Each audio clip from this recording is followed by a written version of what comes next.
Michael Stephen Stretton III. I often go online by the username Rosa Ferreum.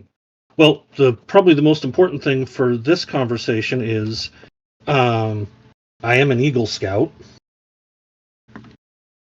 And that's why I'm interested in scouting. I also was a troop chaplain when I was last in a troop back in the early noughts and late 1980s, 1990s. Sorry, I graduated high school and, as some people unfortunately call it, eagling out in 1998, and then came back for 2 years when I was on break from university. I also, while I was in high school, took about 3 years in animation studies, where this wasn't watching animation, this was drawing animation, specifically pencil animation. I also did video editing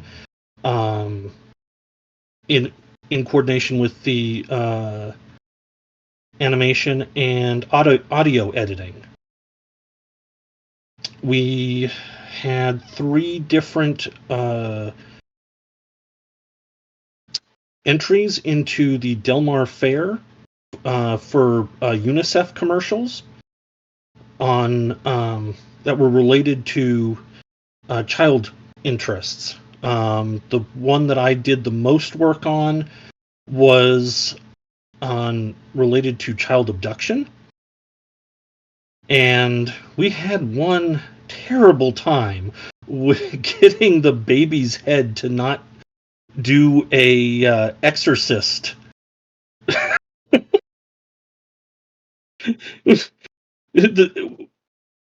We had no idea how to fix this. We kept checking the drawings, and the head would just do this circular motion. It got so bad that me and one of the other animators who were working on this, we if you've ever watched Willow, the little brownies have this little dialogue. I have the baby. We would talk like that at each other about this character we were drawing because it was so bad, and we had no idea. Every time we tested it by itself, it was fine. When we added the background, it went crazy. And it had the same hole punches. It's not like the hole punches moved or something. But these were static pencil drawings. You scan it, you put it on a clear thing so that you can layer them.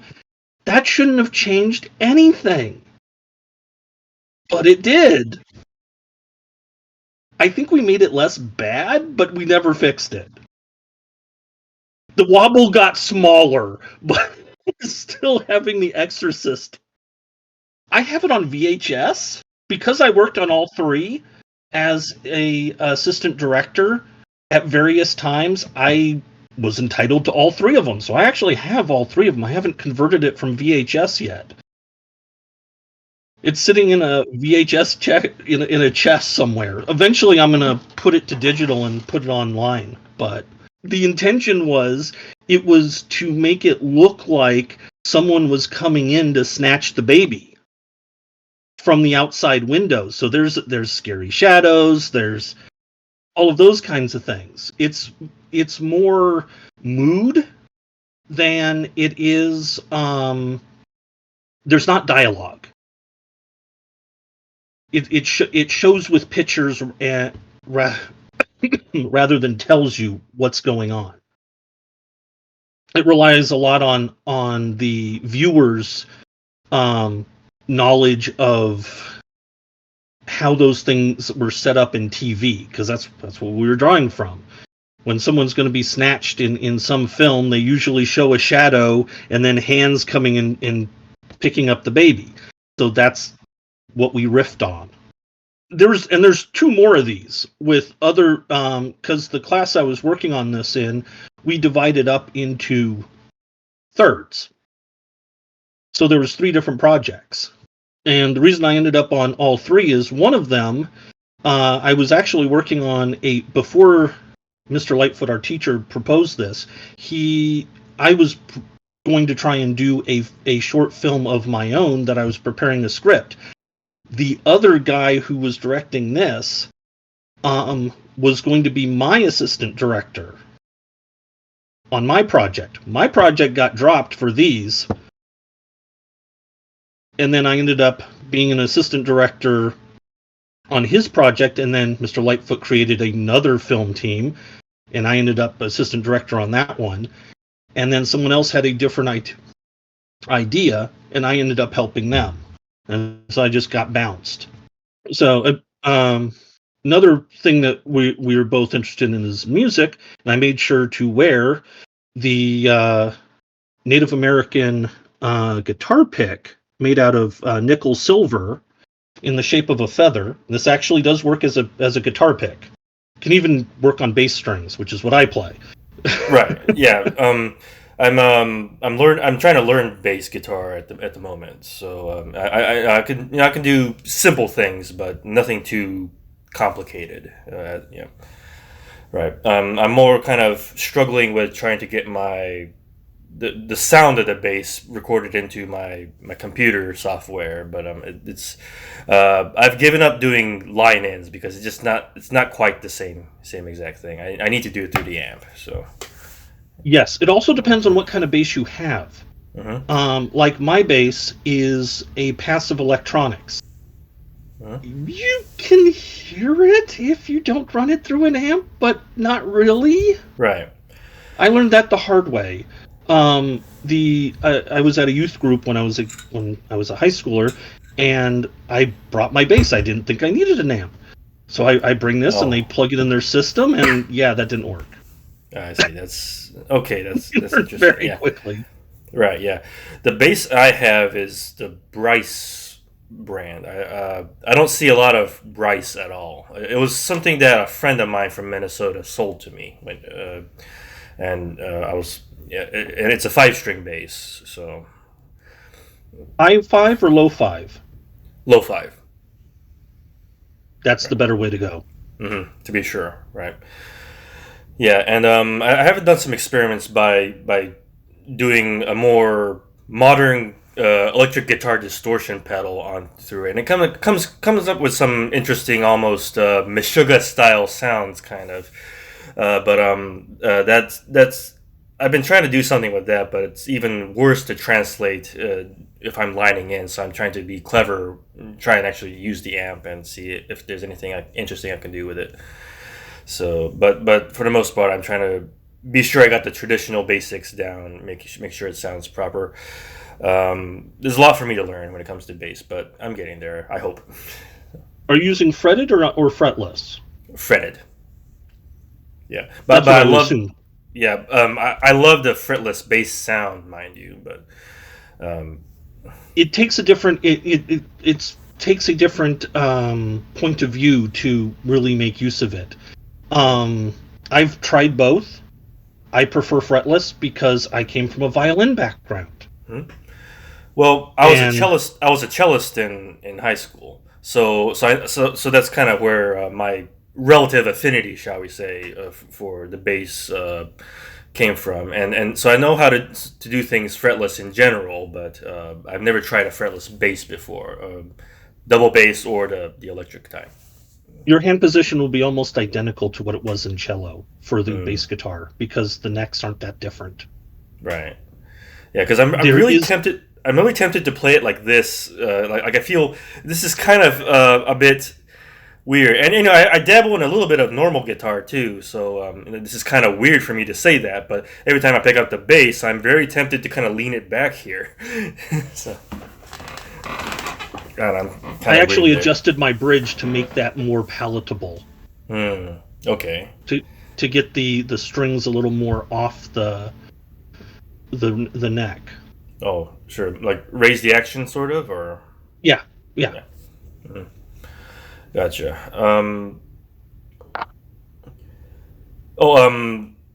Do you play with a pick or do you use your fingers for the bass? I use my fingers because that's how I was taught. but I have experimented with the pick from time to time, much to the consternation of some people I knew in high school who also play bass. I see, right. Well, I mean, Steve Harris from Iron Maiden, doesn't he play with a pick? I mean, yeah. I don't know, but Yeah. the interesting thing is whether you use an electric bass or a acoustic bass, the amount of different sounds you can make by changing either how you pick or how you pluck the strings is enormous. In fact, there's on a acoustic bass, there's a way to make it sound almost like bagpipes by banging the strings with the back end of the bow if you have enough basses. Okay. Yeah, that's pretty fascinating. I believe it's called. I want to say legato. No, but there's actually an Italian term for this because this is a very old technique. I don't think they were trying to simulate bagpipes, but it really does sound like the drone if you get enough of them going. I see. And this is percussive, not plucking. Literally banging it with the back end of the bow, the wooden end of the bow, Right. and letting it resonate. Mm-hmm. Yes. So it's really tempted for me to use everything except the index finger for bass. Like the first thing, like when I try to pluck the bass, this thing doesn't register. I always start with the middle for some strange reason. It's a weird habit I have. It's Jazz musicians usually use this end of their index finger, the whole side. Okay. So instead of plucking it like this, they pluck it like that. Okay. So Okay. it All strums right. against. I see. That's That's interesting. And that makes a very different sound. This is going to be very bright. This is going to be much more smooth and rich and full. Gotcha. I'll keep that into consideration for sure. But anyway, so shall we talk about the Boy Scouts at this point? I think Sure. Yeah, right. So a lot of things we hear in our certain spirit things, because you've been paying attention to the men's issues sphere quite a bit on Twitter, right? Right. And so one of the things that even I admit to kind of taking the position on at some point was the Boy Scouts have been taken over by, as in like we're letting girls into the Boy Scouts now, and so forth. So it's like a invasion of the male space, but it's my understanding it's not quite exactly like that, right? It's like almost the opposite of that. Kind of, yeah. Well, to be fair, when I first heard what was going on, I had the same notion. Mm-hmm. You were not alone. I looked at that and I thought, okay, I remember the 90s. I remember the early noughts. There were a whole bunch of lawsuits where women were suing to get in. And I thought, well, one of them won. Well, I looked into it and they didn't. Instead, Boy Scouts made a strategic decision to prioritize families over a boy-centric only approach. And so in order to keep the male space, they started out with segregated troops. Now, girls have been involved since I was a scout, back in the late 90s, in the high adventure, in the venturing programs, the varsity program, all of those kinds of 16 plus, 16 to young adult. Right. Those had women since before I was a scout, so at least a Boy Scout. So they already had experience with co-ed groups, but there was a very strong feeling about not having co-ed troops, which is for middle school through high school aged children. I see. And no co-ed Cub Scout packs. Those were kept segregated. And I think the packs now, I'd have to check this, but I think there's now the choice to have a co-ed pack, but that's a choice, not a mandate. So there are segregated, and there are, and I think there may now be co-ed, but don't quote me. The troops, to my knowledge, are still sex segregated, but you'll now see like an A troop and a B troop, and that's because that allows the troops to basically meet at the same place and have the same chartered organization. But the girls' troop is over there, and the boys' troop is over here. I see. And they have their own leadership, they have their own scoutmaster. But because they're related, the whole family can go on a camp out together. Okay. And they can have the girl troop over there, and they can have the boy troop over there. Okay. Yeah, that's it's quite a bit of a different picture from what we kind of had gotten defensive about before. Because you don't strike me as the kind of person who doesn't care about the issue when it happens to anywhere else, right? You know where we're coming from. Oh yeah, yeah. Like I mean, women journalists got permission to go into male bathrooms. Yes. And shower spaces, but we're complaining about trans in the bathroom. Mm-hmm. Right. Exactly. Yeah, wait a minute. Yeah. One is okay and one isn't. Exactly. Like even people like what the heck is her name? The Kelly Jean something or other. I think. She's the kind of one that tries to look so hard to be Marilyn Monroe, kind of. I don't know. It's I don't know. Kelly Jean something. I don't remember her name. I'm not sure I know. Right, and she's like the big face of the men out of women's bathrooms, kind of, sort of like. I think she's more like stylized as a women's rights activist as opposed to a feminist. I think. I'm not. I don't know if you're you know who I'm talking about, but I don't. But I do know people who have that perspective. I mean, J.K. Rowling has been a big pusher for that for a last while. Yeah, to be sure, it's when it comes to her, it's almost like a different person from the person that wrote the books. It's like, well, yeah. I think a lot of people get mixed up with her because there's two different strains of feminism, to my knowledge. You have the radical feminists, but radical in this context does not mean extremist. It means root, as in square roots from math class. Mm-hmm. The sign is called a radical. Ah, yeah. And that's because it's referring to the same thing. In the case of feminism, this is the same word that they're using in a similar context.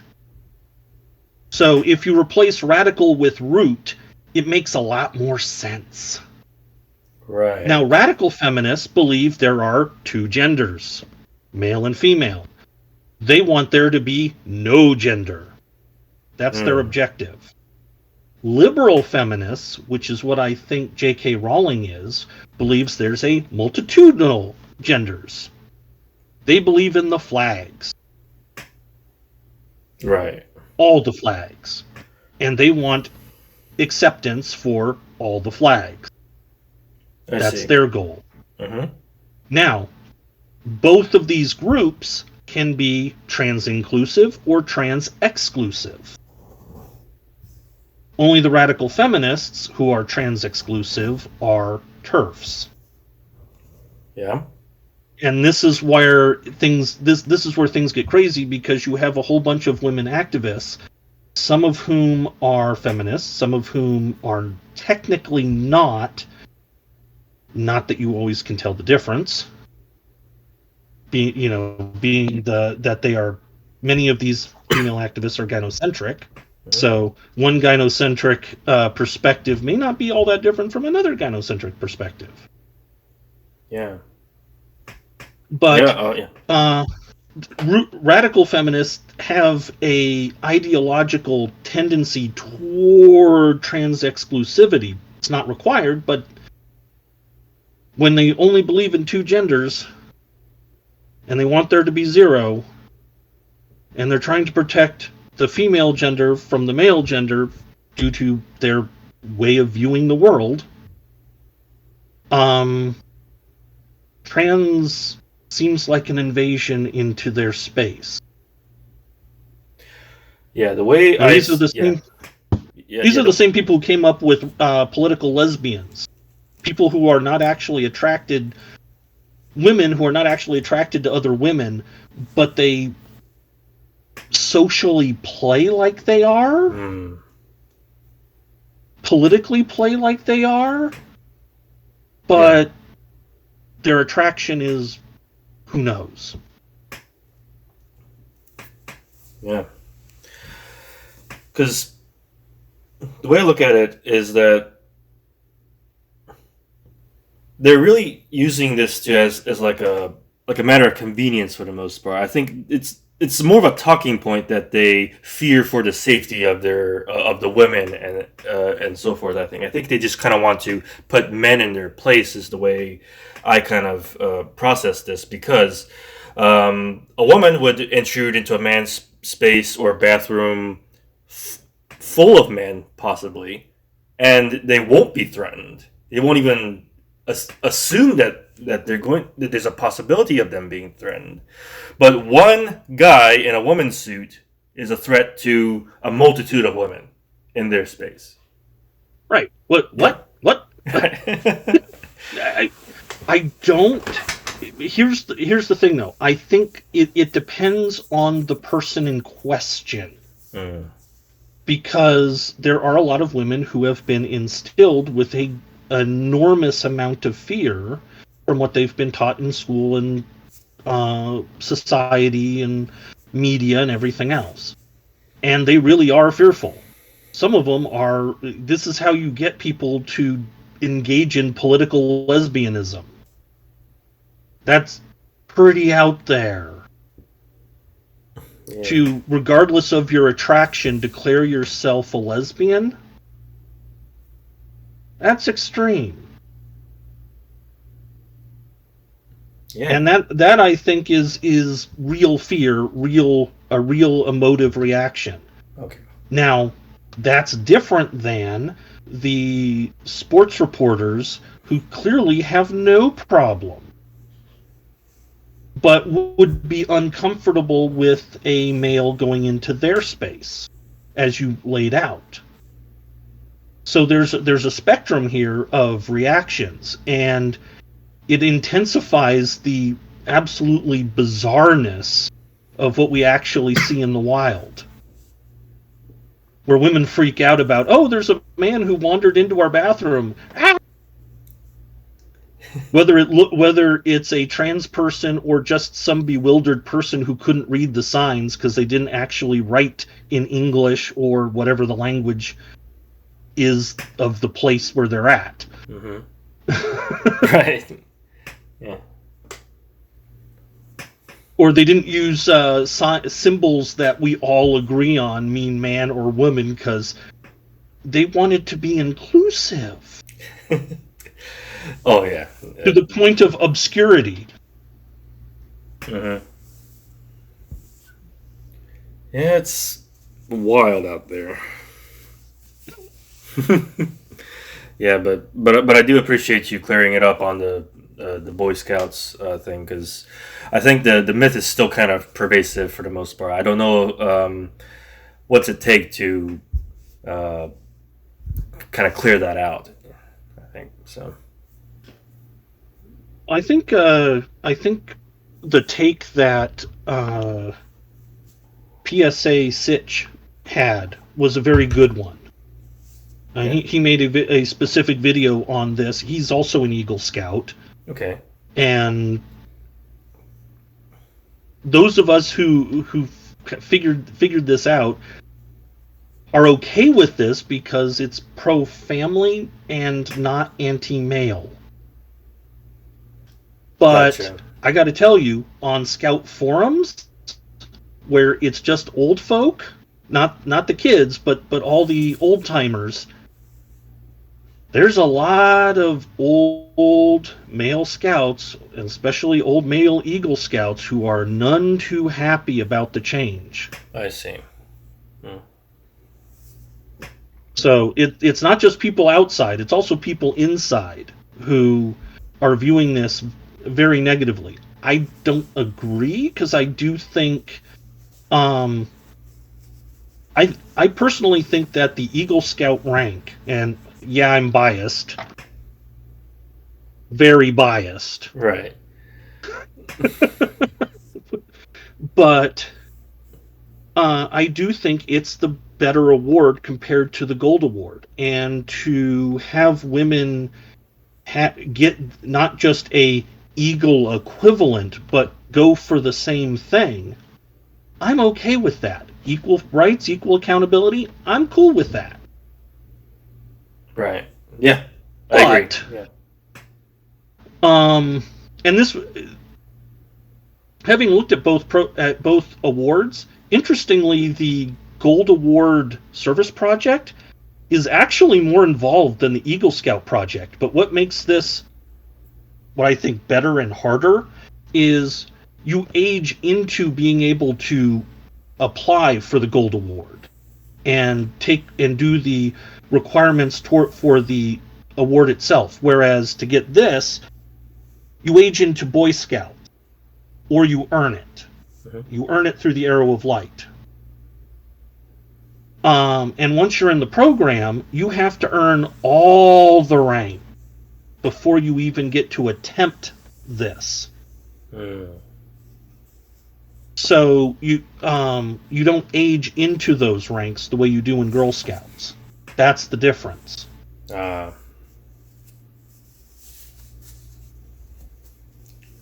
Gotcha. But yeah, I think Girl Scout. So I've heard that maybe the Girl Scouts are going to take a bit of a loss on their side because the girls will be going to be more involved with the Scouts BSA. I think then. That's not That's not a potential future. The Girl Scouts saw this coming as soon as Boy Scouts let in, because Girl Scouts have nothing to offer the boys. In fact, they sued Scouts for using Scouts with girls. Oh, wow. That's why the branding for Boy Scouts has gotten so weird. First it was Scouts BSA, because they couldn't say Girl Scouts because the Girl Scouts were threatening to sue them. Okay. Wait. I was using Scouts BSA, so is it not that anymore either? It's now Scouting America. Scouting America, okay. They just changed it, I think, this year. Okay. Yeah, I did not catch that. So. But the program that involves the troops, I think, is still being called Scouts BSA. But the whole program, overarching program, including Cub Scouts and all the other things that they do, is now Scouting America. I see. And so all the new uniforms for Scouts BSA now says Scouting America on them. I see. But again, this is to avoid a lawsuit with the Girl Scouts. And what's really funny is, except in countries where it's co-ed, Girl Scouts aren't called Girl Scouts elsewhere in the world. What is it called? Guides. When Baden-Powell first set it up, you had Boy Scouts and Girl Guides. The chief guide of the world was his wife. And she adapted Lord Baden-Powell's program for girls. in Britain. Okay. Yeah. But in the United States, girls couldn't have separate. They had to have the same. Yeah. So we have Girl Scouts, not Girl Guides, like the rest of the world has, unless, and there's an exception, some countries, their official scouting program is co-ed. Okay. So everybody's a scout. And that's really what BSA is doing. They are pushing, in order to save Boy Scouts, they're pushing Girl Scouts out of existence. Right.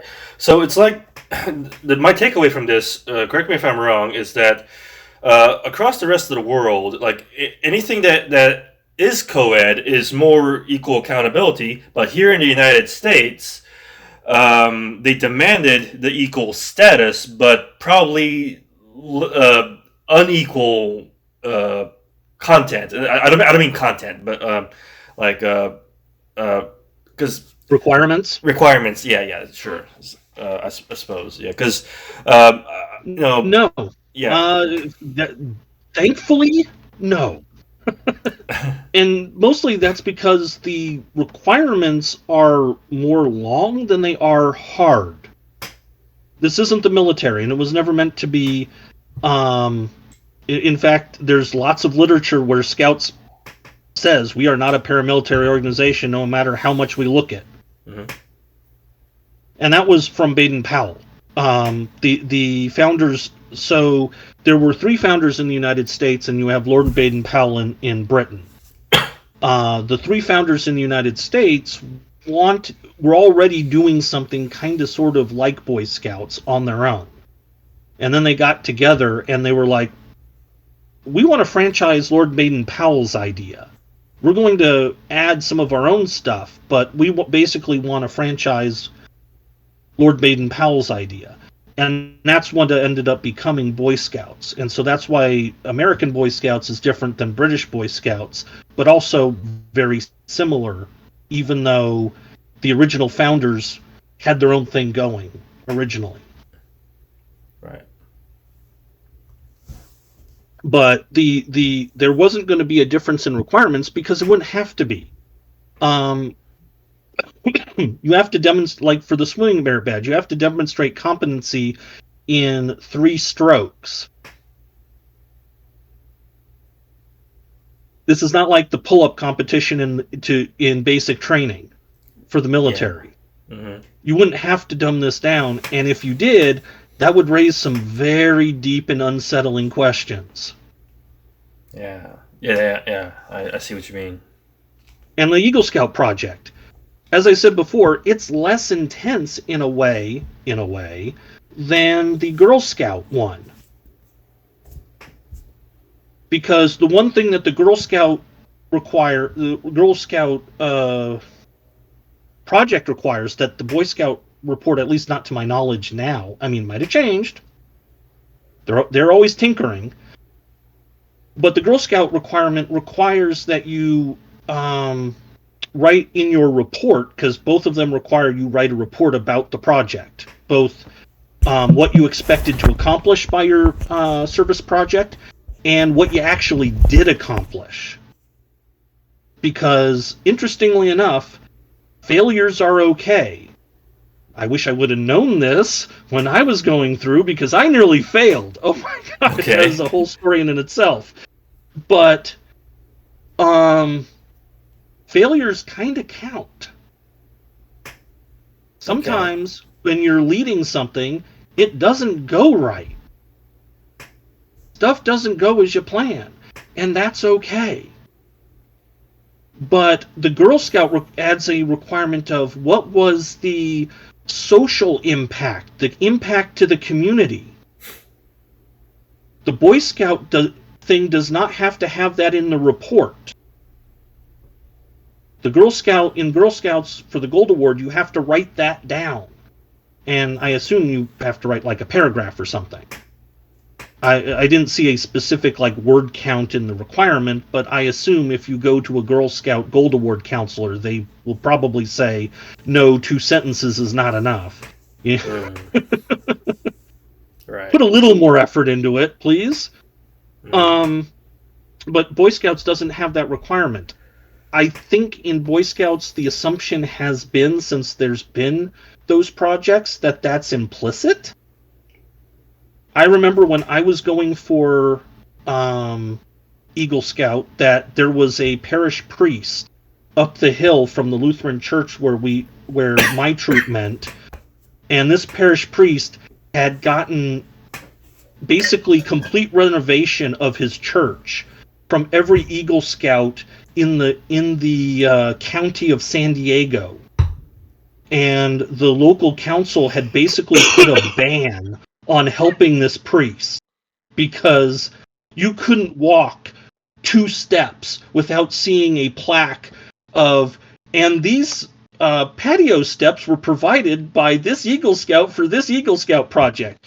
This bench was provided by this Eagle Scout for this Eagle Scout project. These bushes are brought to you by this Eagle Scout for this Eagle Scout project. I think the only thing he hadn't gotten redone was the building itself. So there was an actual ban on helping him. You can do anything else but help that priest. Wow. When I was a scout. So I think there was the helping the community was implicit, but in Girl Scouts you have to make it explicit. Gotcha. So if anything, doing the Boy Scout requirements in a way, from a certain point of view, would be doing lesser requirement. Now, as I said before, from a different point of view, you can't age into being able to start the Gold Award. I mean, to start the Eagle Scout Award the way you can the Gold Award. You have to earn all the ranks up to. Whereas in Girl Scouts, you age into juniors, seniors, or whatever the different striations are.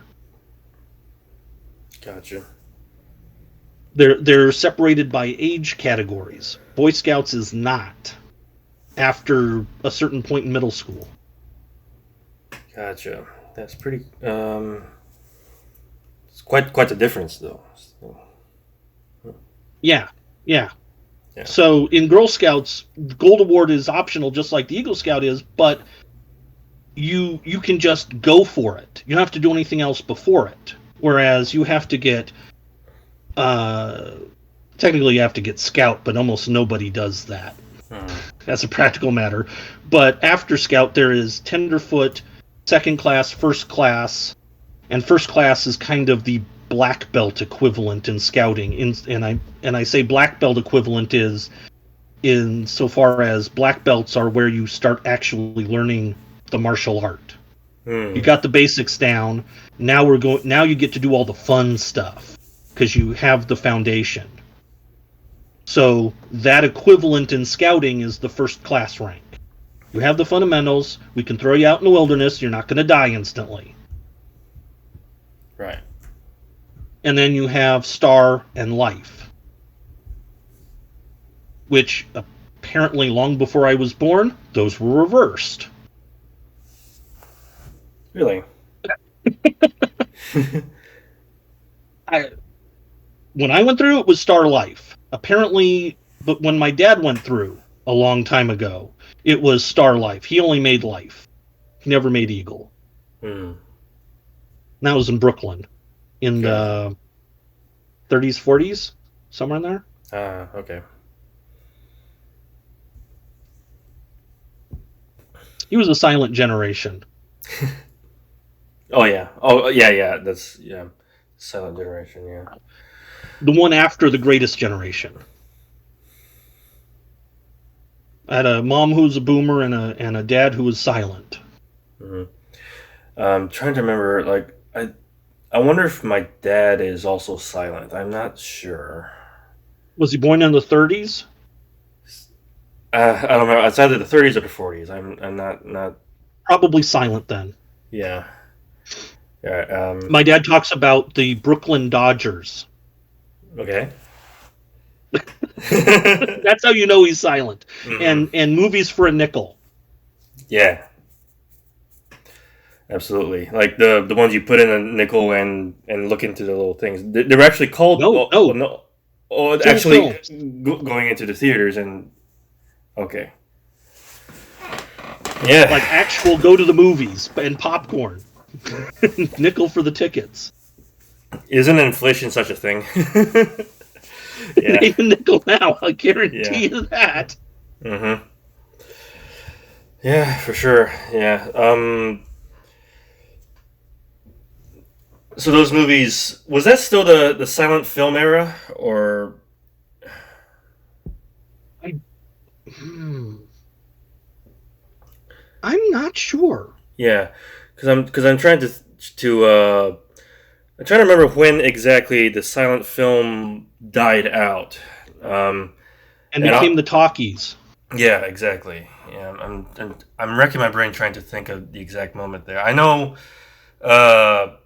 Singing in the Rain kind of showcased what happened, but I haven't seen that movie in a couple of years, and I don't really remember the history behind what it was trying to portray. So Mid 1890s to early 1930s. So it probably the silent film era probably ended before my dad was born, if only barely.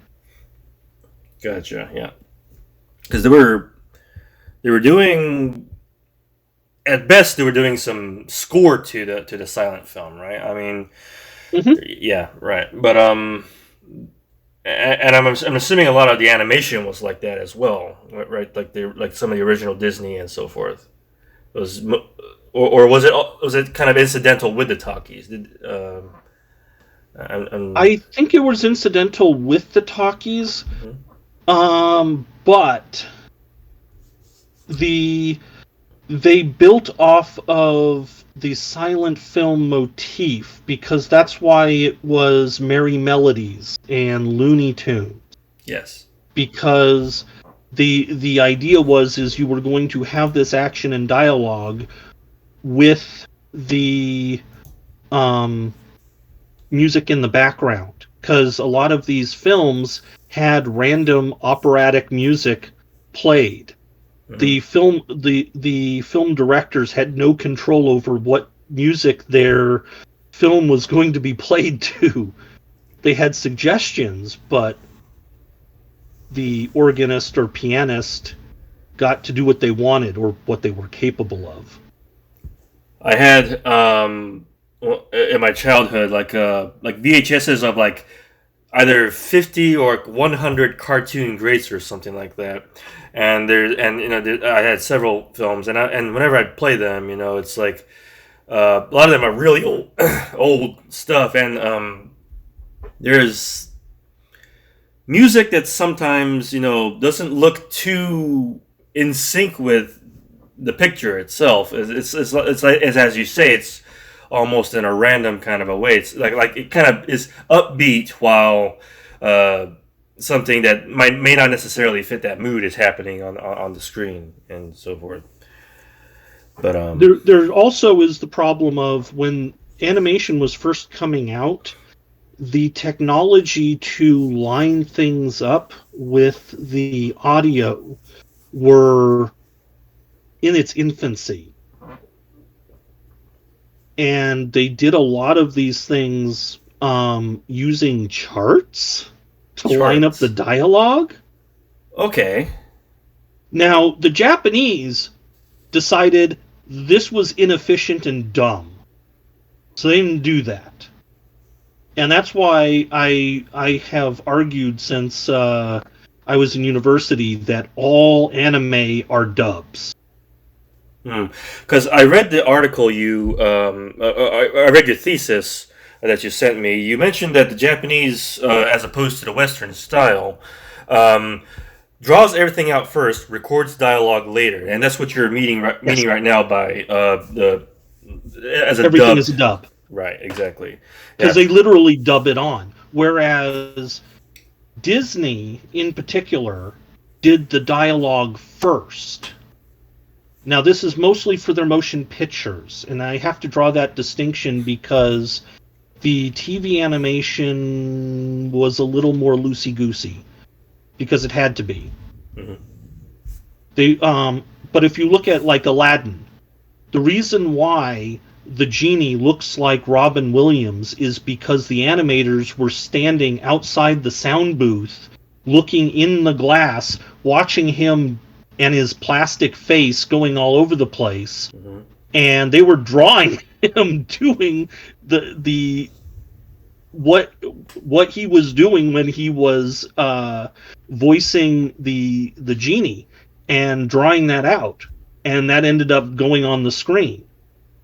Right.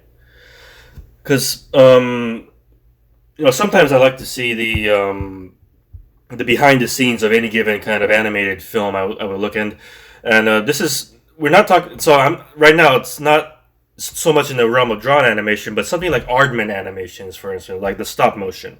Like I would see them kind of showcase the fact that the voice actor would kind of go ham and be himself and just give his performance, and all the animation that happens, all the filming kind of happens to adjust. It adjusts to that performance. So I definitely understand what you're talking about there.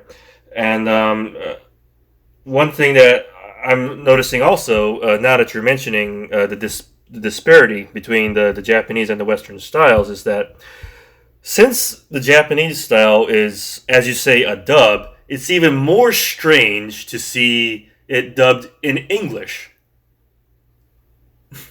You know what I mean? Kind of like so the Japanese have a very particular style of putting their voice acting, especially because of how it's animated. But when you then do the English version of that, it's so different. The delivery is just is so different from any Western style. Well, part of the reason for the old dubs being so different is they had lower quality voice actors. Mm. So if you had the same quality of voice actors as they had in Japan, which we're now getting really good voice actors. When I wrote that thesis, this person is not credited, but I actually interviewed a voice actor to kind of double check my research. And it was an anime voice actor, but it just so happened that one of them went to my university. And I got to pull him aside under strict anonymity. Mm-hmm. Although I think I'm still following him on Twitter. But at any rate, Yeah. he checked out what I had said, but it was from the American point of view. So they're getting this sort of shipped in, and it's way after the production is already set in stone, so they can't change anything, and they're trying to match lips, but at least they don't have to match the actual lip movements. They just have to mouth move, these very generic mouth movements that they have to match, which is much easier. Yeah.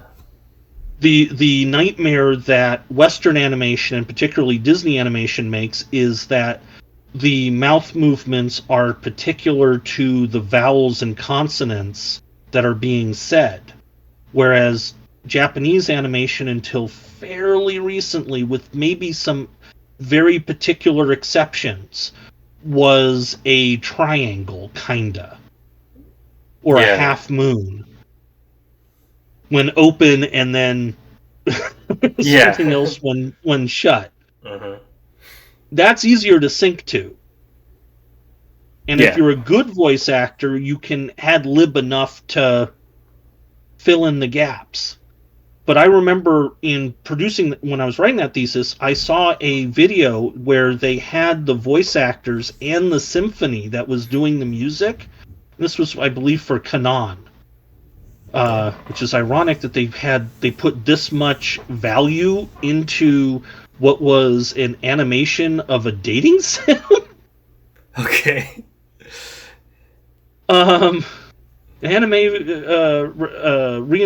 Retelling of a dating sim. Any rate, they had the videos in a basically like a theater and around the so the voice actors could see in front of them and the orchestra could see in front of them, because the orchestra is facing the voice actors and the conductor. And so they had these giant screens above everybody around the whole thing, playing the video as they're giving their lines, playing the music in sync. And that's how they lined it up. I see. I mean, they all, obviously there was some digital editor who came later and then actually did the syncing, but that's how the voice actors lined up their voice lines to the animated product as they saw it on the big screen. Gotcha. Now, why they didn't do the voice track and the audio track different? That would have made more sense to me. Yeah. But yeah, I guess they didn't think far ahead. I wasn't the person responsible for the budget, so Right. You imagine how many takes that could possibly take? Yeah, this sounds like a nightmare. Yeah. That did not sound smart. Yeah. Yeah, well, at least they've ironed that part out, hopefully by now, right? Well, it was for a dating sim anime, so maybe that was part of it. I don't actually think I ever saw the anime, but I happened across this when it was on some what do you call it? The fan subbers fan subbed this. Oh yeah. And this was a really neat behind the scenes of an anime, which I hadn't seen available before. Now, they've done animes of animators, which I find hilarious. Because apparently they turned the salaryman life into an even greater hell than the salarymen have for the animators in Japan. Well, it's my understanding it's it's far from an ideal sort of a situation. I think it's just it's not anyone's dream job or anything. So yeah, which is the opposite of what it was here until fairly recently. I think within the last couple of decades, animation has now become a not so nice occupation. But when I was in high school, the reason my high school teacher was offering this is he thought this was better than shop class. We were going to teach people real job skills that are going to help them get real jobs. I was certainly hoping for that. In fact, I went to college to try and become a director producer. That's not what happened. Right. Yeah. It's pretty crazy though. How you have your this idea of a dream job, and like everything is just kind of hell behind the scenes. Like for even besides animation, like I'm thinking like video game developers, like or even. Well, yeah. Let's stick with video game developers for now. It's like I hear Blizzard's a really nice place to work back then, right? I know it's not, but uh, I don't know. It's like one of those things, like somebody's dream job, but it's crazy. I actually someone I knew from university. He got an English degree. He started out. The university I went to had this biomedical sciences program, which allowed you to get a doctorate, a medical doctorate in 7 years from when you showed up to the baccalaureate program. So they were shaving a year off med school. Now, obviously, you can't shave off a year from the med school portion. That'd be dumb. So what they did is they shaved off a year from the baccalaureate program. But for funsies, they made everyone take the hardest major at the university, which was the biochemistry program. Now, normally when you double major, you take a little from column A and you take a little from column B. Nah. This was the full chem, full bio as one. That's a 6-year degree. Yeah. They were having people do this in 3.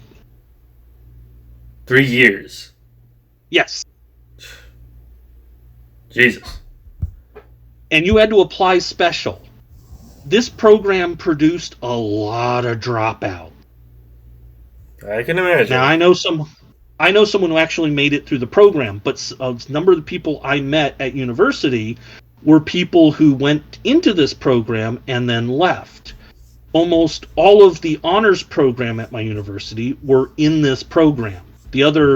About half were in this program and about half were in the business program, because the business program was almost as brutal from a humanities, social science, and mathematics perspective. I see.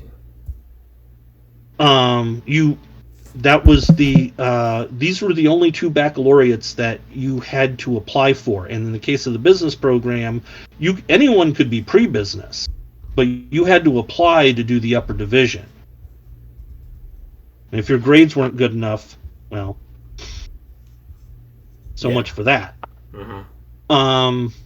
So a guy I know who wanted to get into the games industry, he was a dropout from this biomed program, went into English, which is about as far opposite as you can get. Yeah.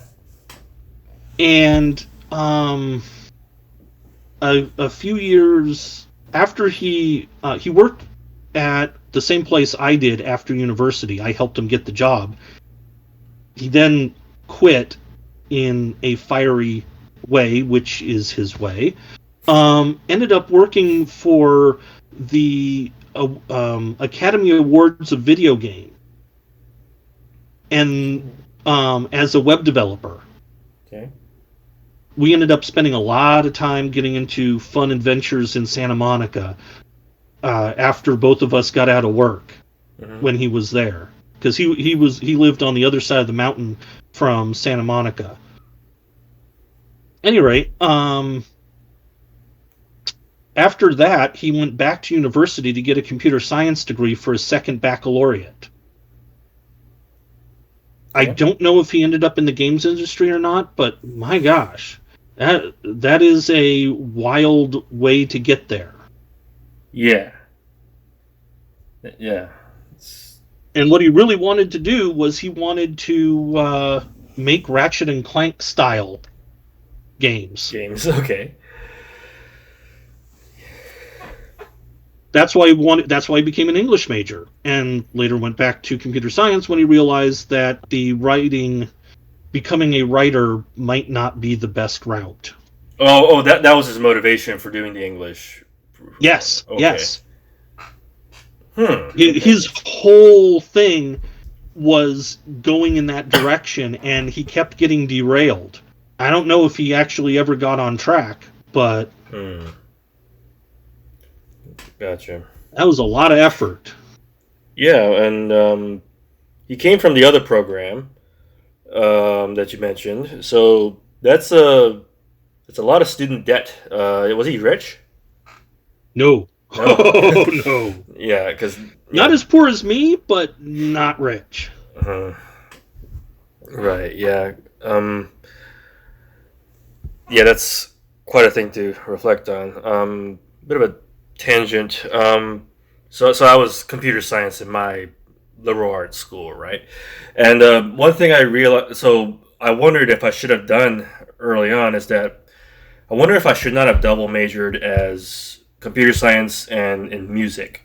By the time I wanted to do something like that, it was kind of too late.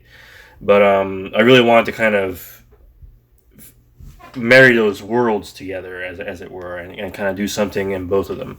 And I wasn't what you would call a straight A student when it comes to computer programming, but I did graduate, and I've got a programming job right now with a specialty in like databases and so forth. But it was pretty. Something I'm salty about is that the music people said that I should focus on getting a programming sort of a career going on, and the programming professor said, "Good luck with your music career." But right now it's funny you mention this. Mm-hmm. I actually knew a guy in university who double majored up until the last minute in music and math, which is very similar. Mm-hmm. Yeah, the idea, yeah. And he dropped the music because of the lab. There was music composition came with a lab.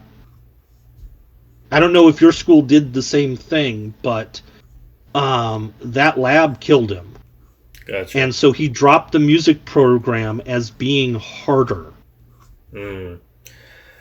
Gotcha, yeah.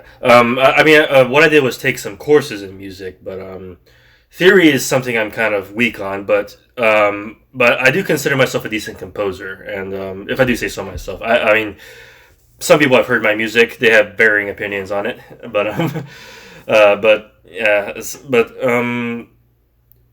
to kind of more back to what I said about the responses from the people in the school, like, well, in a way, I've kind of showed them up because I am a programmer, and that's still going on in my career, and I'm still doing music to the best of my ability, and I've got I'm doing what I do, and it's not stopped me.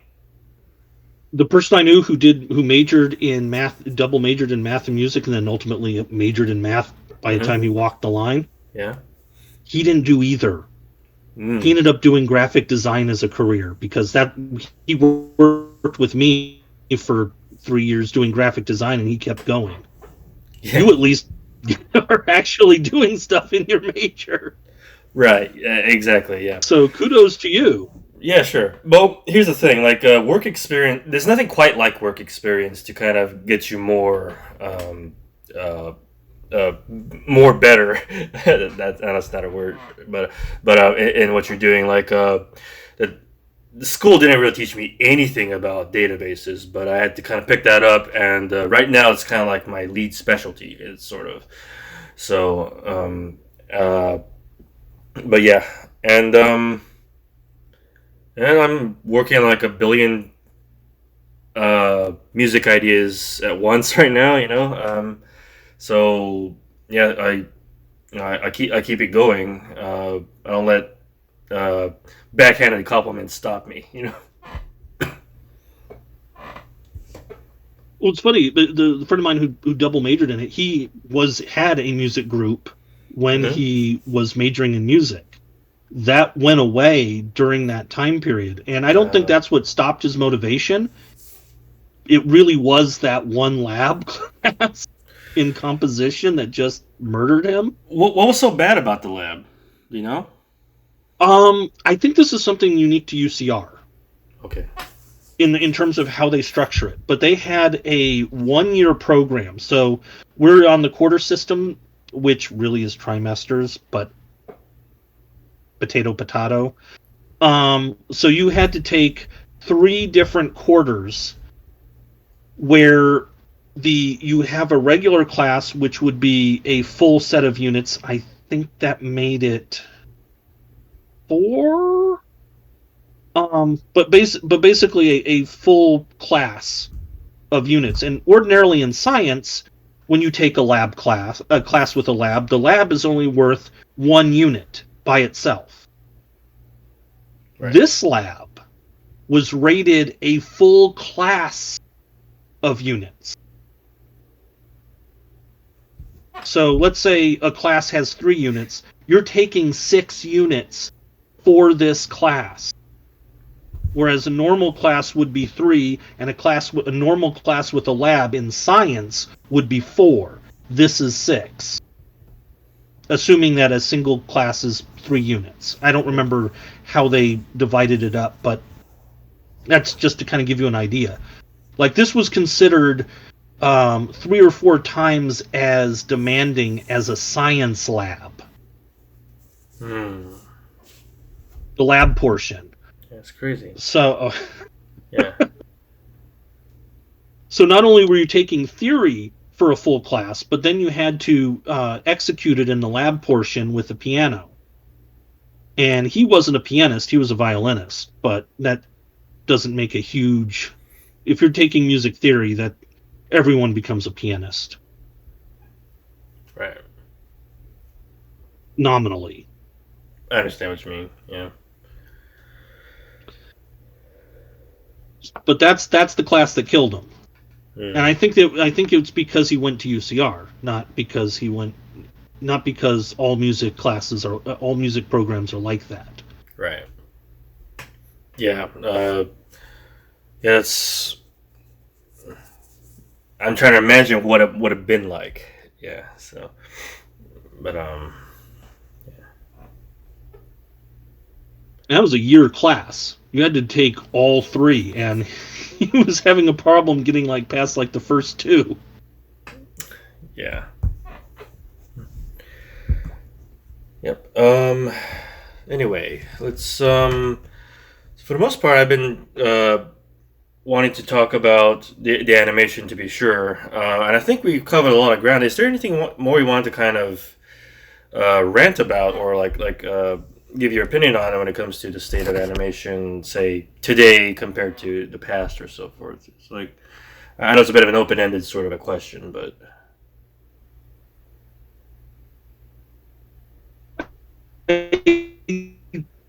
I wonder how they're choosing animators, because animation was, at least when I was being taught it, when Disney was king, Warner Brothers was king, Hanna-Barbera was king. This was an industrial art, not a fine art. And what I suspect may have happened is the fine artists may have etched in, because you're seeing a lot of, in America at least, you're seeing a lot of animation where they're not following character sheets anymore. I don't know if you know what I mean by character sheet. I think I know what you mean by character sheet, but I'm kind of losing it where you're saying they're not following it anymore. So a character sheet usually has a forward-facing, side-facing, probably back-facing, and then a 3/4. So that you have an idea of what this character looks like at all the angles. And if it makes a big difference, you might see them on you might have 2 different side angle ones, if that's important. Like on Bugs Bunny, not real important. Yeah. But on let's say a character in a military dress uniform, how they look on one side is going to be very different from how they look on the other side, because one side has medals and the other side has other stuff or nothing. Yeah. It's very different depending on which side you have facing you. So that's what the character sheet is supposed to show, so that all the animators drawing the character draw the character the same way. Got it. But one of the problems with, say, Steven Universe was the characters were not being drawn the same way, even within the same episode. Just not consistent. They're just drawing it however they think of it at the time, and that's. Okay. They were inconsistent drawings. It wasn't hugely disruptive, but a lot of people who had complaints about Steven Universe, this was one of the big ones. Okay. It was inconsistent drawings, which kind of suggests people weren't following the character sheets, or maybe they didn't have one. Or at least not a formal one. They might have had some drawings that people had put together on what the character looks like, but not a formal character sheet. Right. So I'm trying to think of something else. No. Since you're mentioning this, I'm trying to think back on what other cartoons must have had this problem, and I didn't realize it. Like, was Gravity Falls done by the same people that do Steven Universe? I don't know, but the animation style is kind of similar. Yeah, but it was done through Disney, which makes me think no. But I don't. I honestly don't know. Okay, yeah, because I don't know. This is something I'll probably pay attention to now that you've mentioned it. Like when I'm looking at any given cartoon that's on the news side of things, and I'll see if that problem exists elsewhere. There's a name that people have given to this, which I find funny and sad at the same time. It's often called the CalArt style. Now, what I find funny about this is CalArts exists because Disney wanted to farm animators and other artists for their studio. That's why CalArts is there. They wanted new people to get for film. Guess where all the major film people that we look up to went to? They all spent. I believe many of them spent a stint in CalArts. Some of them also spent a stint in UCLA or USC film school. Right. But I believe quite a few of them also went to CalArts for a spell, because that's why it's there. So calling it the CalArt style, we've had the CalArt style since time immemorial in American animation to a degree. But this new thing, if it indeed came out of CalArts, and it may have, is you don't have characters with the animation principle of appeal. Nowhere is this more apparent than the animation Big Mouth. I cannot watch that. Big Mouth? That has no appeal. It is a violation of that principle right from the get-go. I've heard it has other issues, but I've wrote it down in case I wanted to see it later, but I don't know if I actually want to, based on what you're saying. Yeah. The concept of appeal is you want the drawings to draw you in. Yes. You want to have sympathy for the sympathetic characters. You Right. want to be reviled from the villainous and vile characters. So appealed isn't always appealing, but when all the characters are not appealing, who am I rooting for? Exactly. I'm rooting to turn it off. Right. Yeah. And even Steven Universe, which didn't violate that as badly. I watched most of it, and I actually kind of liked Steven Universe. Okay. But the on a more technical thing, not the best example of what America can produce. Little Mermaid, this wasn't. Aladdin, this was not. And it's not a theme thing. I'm just on the technicals. Mm-hmm. It's not there.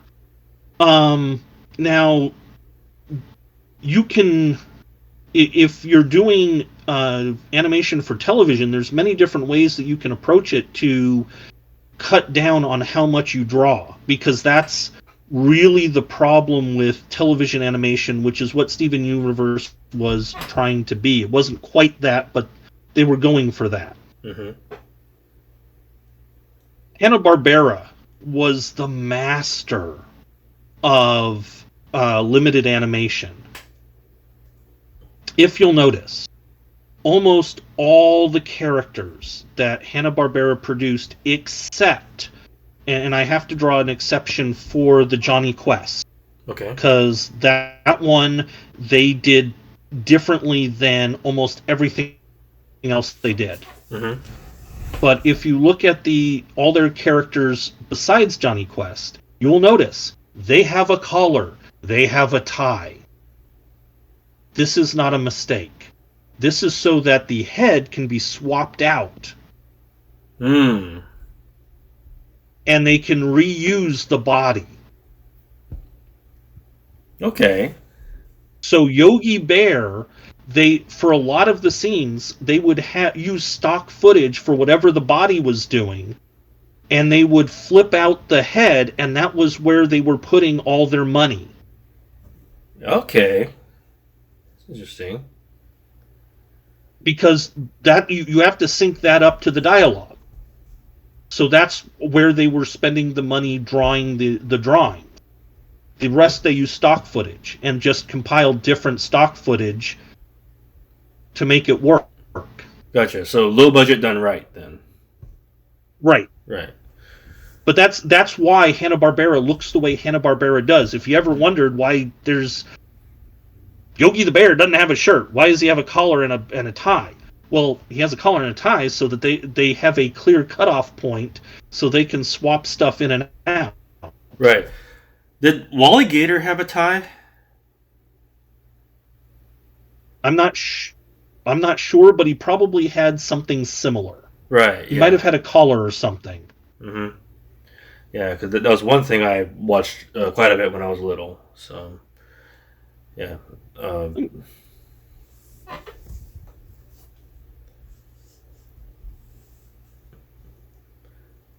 But yeah, that's... Wally Gator indeed has a collar, no tie.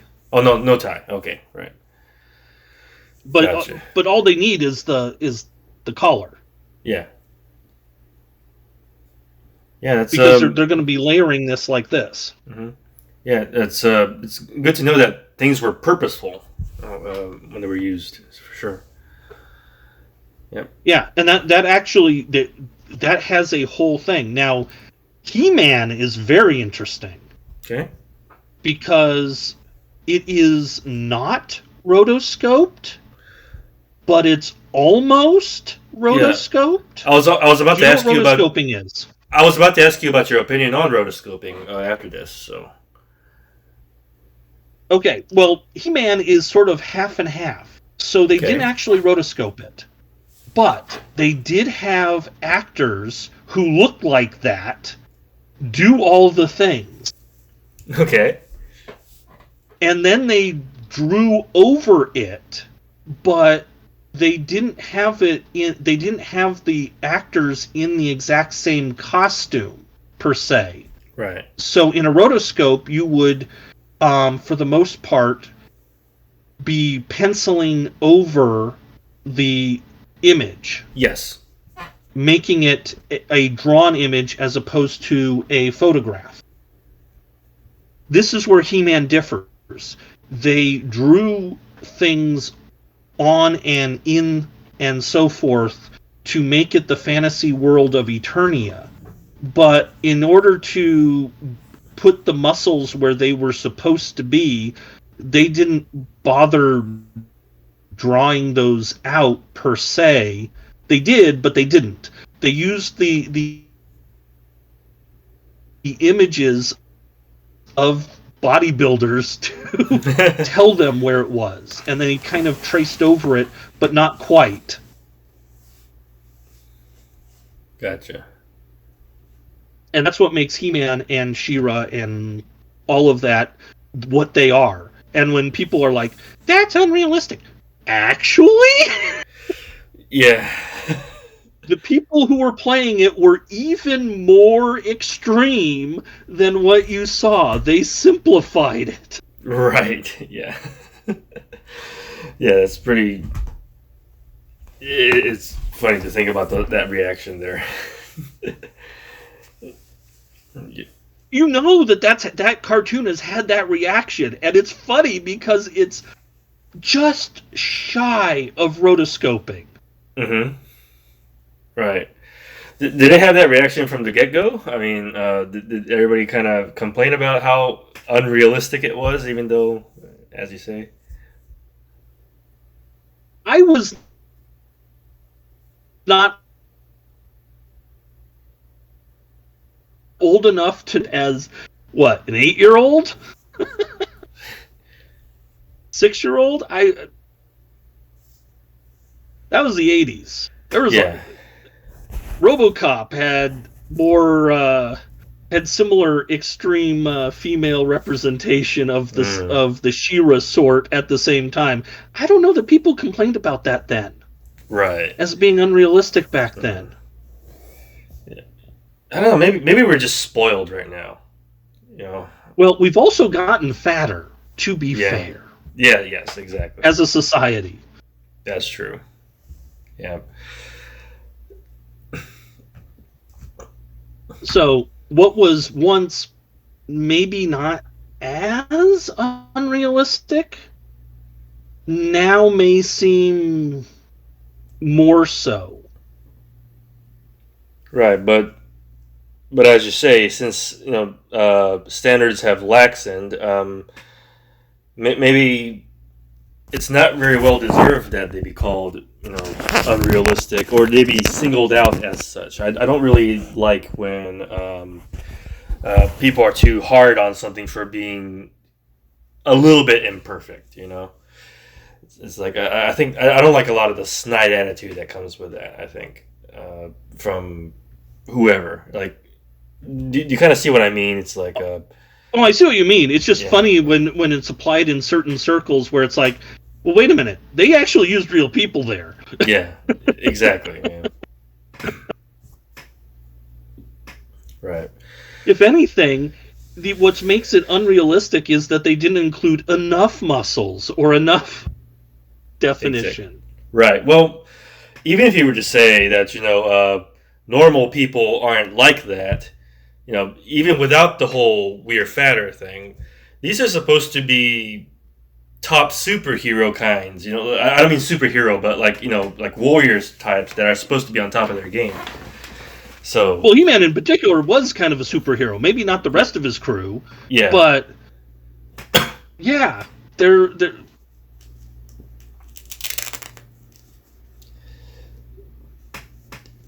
exactly. Sure. Yeah. I mean, we don't really seem to want to aspire for greatness and what could be anymore. I think identity politics is messing with our imagination. That's true, but I think the problem's more fundamental than that. Okay. Because I think people's imaginations are affecting our politics. Now, there's definitely a feedback loop issue here where the politics is lowering the bar, but the bar was lowering already. Yeah. For whatever reason, but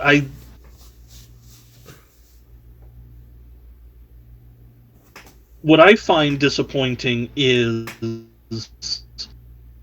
like, when I read new students going to my alma mater, university, and you read about, I'm reading about top students who are considering the honors program, and when they hear there's more work, they're like, well, why would I want to sign up for that?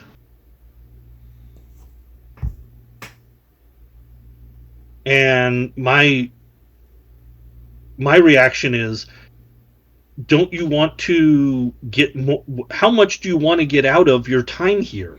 Yeah. You're going to be spending a ton of money. And when I was a student, we didn't have food banks on campus. That wasn't a thing. Right. That's now a thing at my alma mater. They have a farm, a food bank. When I saw this, I was like, what's going on?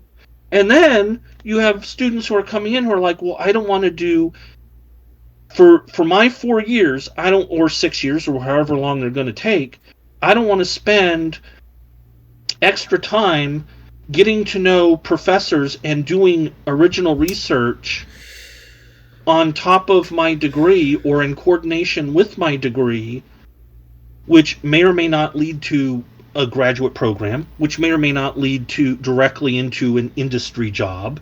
Because if you're in an engineering thing and your special project involves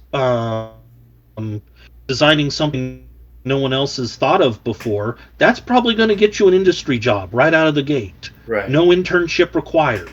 And it's probably going to fast track you to get promotions.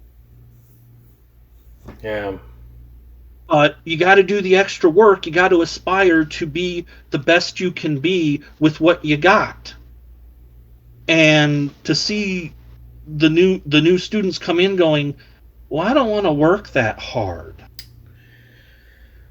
They want to just... Why are you here? Right. They just want to, kind of check mark their courses and live their country club lifestyle and the so-called college experience, and then have a diploma and assume you'll be accepted into whatever. That might be true over at UCLA, but UCR where I went, a lot of the kids who are going there are poor. Now, granted, it's an elite school, but it's an elite school for poor people. Yeah. And you would think their blue collar values, they'd know better. Right. But they don't. And they're gonna be spending how much money? You want to get the most out of what you're there to do. Mm-hmm. Otherwise, why are you spending the money? Right. That's a house. Go buy a house. Yeah. Exactly. Yeah, and right now it's probably too late to do that too, because the housing markets. Yeah. In California, especially. Yeah. But still, buy a condo or something with that kind of money. If you're going to be spending that level of money, go do something else. If you're not going to spend the time to get the most out of it. Right. Yeah, it's just a strange mindset going into those things nowadays. It's not what things used to be, is my understanding. I mean, there were always party schools. I mean, one of the schools I considered, which it had a sort of dual reputation. So San Diego State is the UCLA of the Cal State system. UC is usually referred to as a system, but that's a misnomer. It's actually one university with many campuses. Okay. Cal State is many universities that coordinate. Some of those universities have multiple campuses. Some of those multiple campuses later become their own universities. This is how you have Cal Poly Pomona and Cal Poly San Luis Obispo. I believe San Luis Obispo was a campus of Pomona at one point and then split off. San Diego State is one of the universities in the Cal State system, but it holds the same prestige within the system as UCLA does as campuses of UC. And the Berkeley analog would be Cal State Long Beach, where my mom went, actually.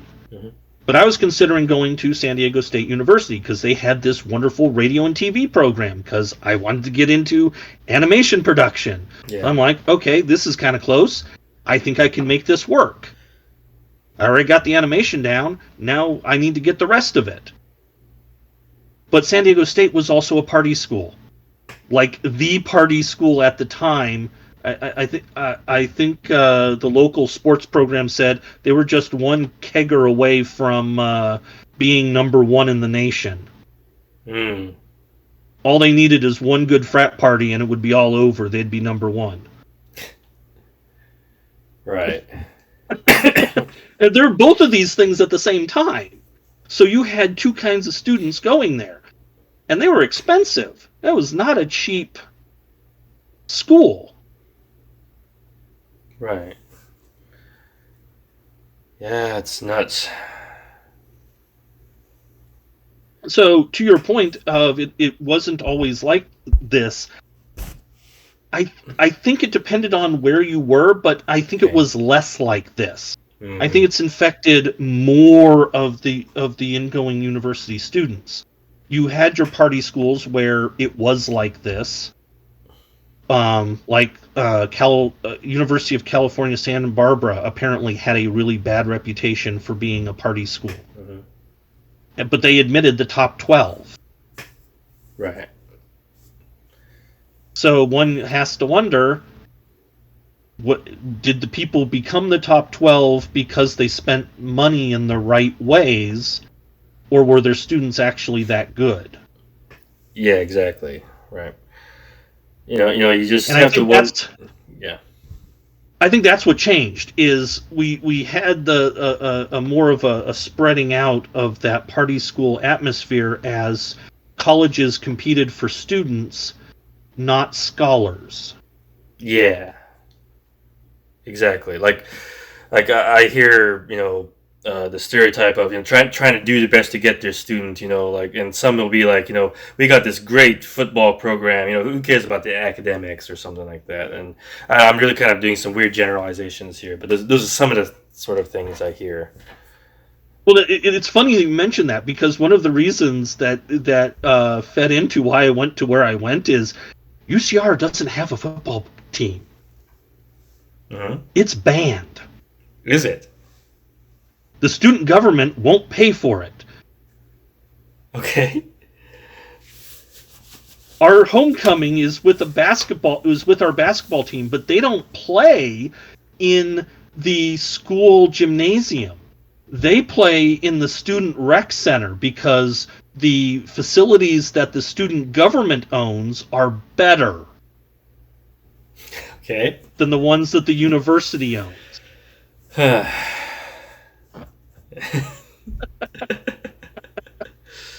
So it's not that we didn't have student athletes. We most certainly did, but that was very much depreciated in value among the student body. It was something the administration kept alive, but they could not get us to accept a football team. Yeah. And they keep trying. Mm-hmm. But the alumni don't want it. There is a contingency of alumni who want it, but in general, the alumni don't want it, the students don't want it. So it's banned for all practical purposes. I see. That's pretty crazy. Yeah. Well, all that money went to go do research and to student programs. Yeah. Yeah, good on them, I think. I think I benefited from that fact. Yeah. Yeah, that's a great way to look at it. I know what you're talking about, because a lot of schools are like, we're going to bring all this money from the football program. And they do, but all that money has to go back to the football program because it's so expensive. They're looking at the revenue side and not the expense side. And it's actually a money pit because the money keeps going out. And yeah, a whole bunch of money comes in, but it's only a fraction of what the football program needs to be competitive. Mm-hmm. And that's not even considering things like student scholarships. And we don't pay the student athletes. Right. And there's an argument that we should, considering how big it is and how it's on TV, like pro. I can see the argument. But how much more are you going to drain from those state universities, that taxpayer expense? Now, granted, the taxpayers aren't fully funding them anymore. That's a malfunction. Yeah. But on the flip side, that means that you have to have more foreign students to pick up the bill. Foreign as in out of state, or even better, out of country, because they in different tiers pay more. Right. Yeah. And then we're going to kick out the foreign students and send them back to their home country instead of keeping them here because we're idiots. Mm-hmm. You educate someone to a doctoral level and you don't keep them? You don't have an offer of citizenship along with the package? Yeah. Every other country calls that brain drain. Only in the United States are we arguing, let's kick them out faster.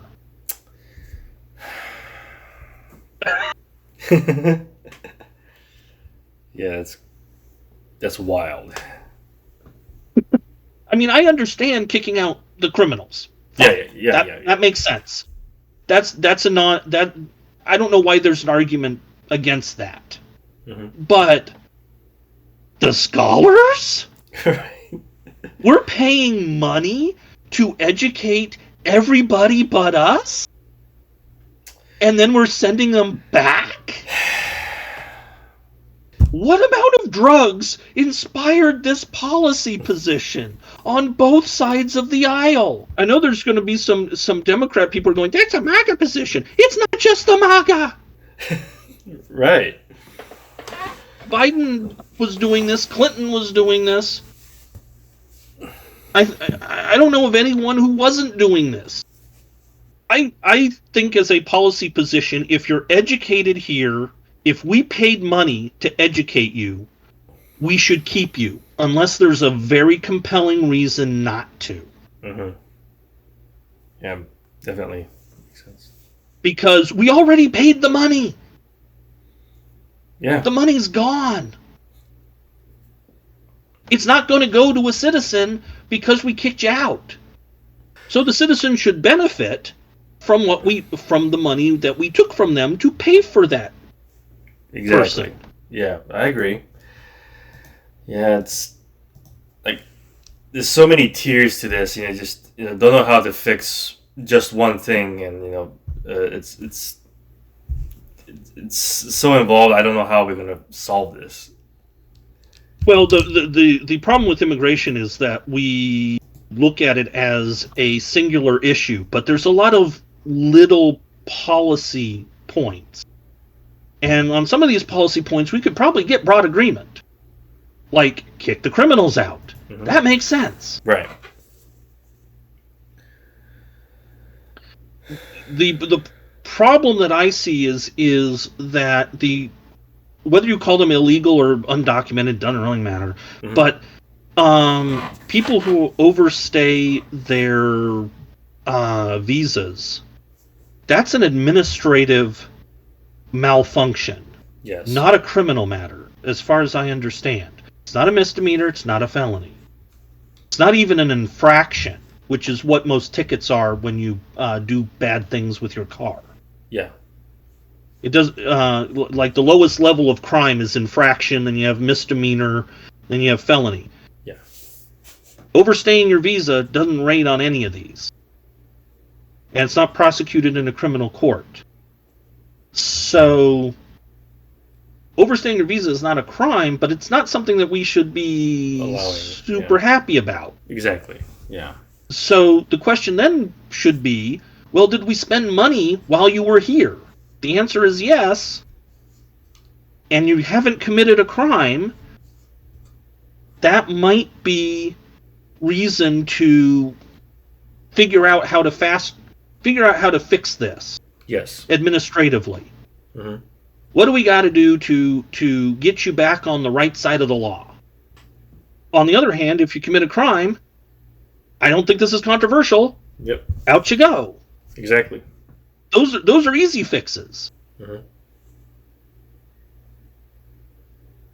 The other complication is we have people believing that things are happening that aren't happening. Now, part of this is because we have certain politicians bragging that they're doing stuff that they're not doing. Democrats.